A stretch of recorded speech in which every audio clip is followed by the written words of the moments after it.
जिस तरह से मेरी पत्नी को इसने छीना है उसी तरह से हम इसके संतान को छीन लेंगे।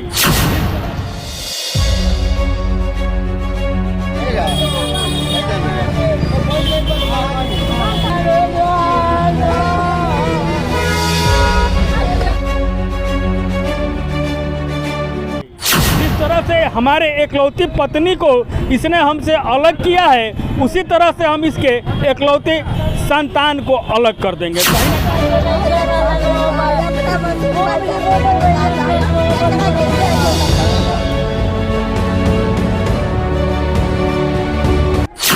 रक्सौल का आयुष आज से ठीक 6 दिन पहले गायब हो जाता है। उसके माता पिता रक्सौल थाना में जाते हैं और एक आवेदन लिखवाते हैं। हम आपको बता दें, आज एक मनोहर नाम का युवक पकड़ा जाता है और वो जो बताता है जो पूरे रक्सौल में एकदम सनसनी फैला कर रख दिया है और बताता है कि हम आयुष के नेपाल के शहर नारायण घाट में ले गए हैं और नारायणी नदी में ले जाकर फेंक दिए हैं। हम आपको बता दें, मनोहर जो कि अपहरणकर्ता है और आयुष, मनोहर के पत्नी और आयुष के पिता में प्रेम प्रसंग की बातें भी निकल के आ रही है। लोग ये भी बता रहे हैं कि आयुष के पिता जो प्रेमराज है और अपहरणकर्ता मनोहर की पत्नी एक दूसरे से प्रेम प्रसंग में थी। क्या नाम पड़ी भैया राहुल? प्रेमराज। कहाँ घर पड़ी? क्या मामला था? 6 दिन से मेरा बेटा लापता था, ले जाकर नारायण घाट में पुल में फेंक दिया है। कैसे पता चला? मोबाइल लोकेशन बता रहा था, मोबाइल लोकेशन के हिसाब से हम गए।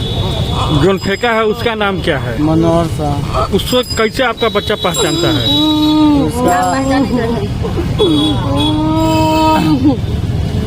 उसका पत्नी मेरे हॉस्पिटल में आशा का काम करती है। आप हॉस्पिटल चलाते हैं? जी, हॉस्पिटल में हम दवा बांटते हैं। कौन से हॉस्पिटल में? अनुमंडलीय अस्पताल रक्सौल। अच्छा, आपका बच्चा जब गायब हुआ था तो आपने शिकायत किया था कि नहीं थाना में? शिकायत किए थे। आज ये मनोहर कहाँ पकड़ाया है? नारायण घाट में। नारायण घाट आप गए थे? क्या बता रहा है मनोहर? बोल रहा है कि बच्चा को पुल पर से हम नारायण घाट में पुल में फेंक दिए। आपके बच्चे से उसका क्या दुश्मनी था? ये मालूम नहीं है। कभी पैसा वैसा कभी मांग किया क्या? तो फिर काहे मनोहर ऐसा करेगा? पता नहीं क्या, हमको इसका जानकारी नहीं है। कितने बच्चे हैं आपके? एक बेटा था। मात्र एक ही बेटा है? कितने साल का था? 6 साल का। अच्छा, अभी लास्ट आया है कि नहीं वहाँ से? नहीं मालूम। जिंदा है कि मर गया कुछ पता नहीं है, लेकिन ये बता रहा है हम नारायण घाट में के नदी में फेंके हैं। लेकिन कहीं ना कहीं आज देख लीजिए, इस प्रेम प्रसंग के चक्कर में आयुष कहां से कहां चला गया है। कुछ लोग ये भी बता रहे हैं कि मनोहर कहता था जिस तरह से मेरी पत्नी को इसने छीना है उसी तरह से हम इसके संतान को छीन लेंगे। जिस तरह से हमारे एकलौती पत्नी को इसने हमसे अलग किया है उसी तरह से हम इसके एकलौती संतान को अलग कर देंगे। कहीं ना कहीं आज देख लीजिए, इस पूरे रक्सौल में एकदम ये खबर एकदम चर्चा का विषय बना हुआ है कि आखिर आयुष जिंदा है कि मर गया।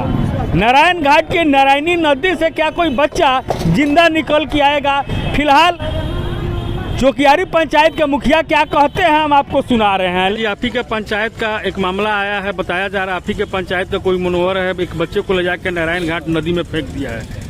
ये बात हकीकत है। मनोहर बताया पकड़ाया तो बात सकार रहा है। हम और इंस्पेक्टर साहब अभी जा रहे हैं नारायण घाट, और नारायण घाट से जब आते हैं तो हकीकत क्या है सब किसी के सामने वो बयान किया जाएगा। यानी कि ये सकार रहा है नारायण घाट की नदी में? इस बात को वो सकार रहा है कि हमने नारायण घाट ले जाकर लड़का को नारायणी में बिक दिया।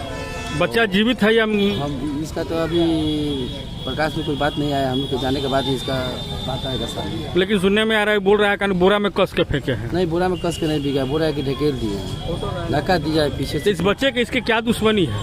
बच्चे से दुश्मनी है कि उसकी बीवी के साथ प्रेम संबंध है उसके पिता का। उसका लड़का का जो बच्चा है उसका पिता अपनी पत्नी को छोड़ चुका है और ये अपनी पत्नी को छोड़ चुकी है। तलाक वैसे नहीं हुआ था और ये दोनों में प्रेम प्रसंग हो गया था, इसी के वो आक्रोश में आकर निकाला। लेकिन हम आपको बता दें, फिलहाल मनोहर रक्सौल थाने में है और रक्सौल थाना जांच में जुटी हुई है से 6 वर्षीय आयुष आखिर है तो है कहाँ है। लेकिन आज कहीं ना कहीं देख लीजिए, एक प्रेम प्रसंग के चक्कर में एक 6 वर्षीय आयुष कहाँ से कहाँ चला गया। इसीलिए सतर्क रहें, सावधान रहें, अपने बच्चों का ख्याल रखें। जय हिंद।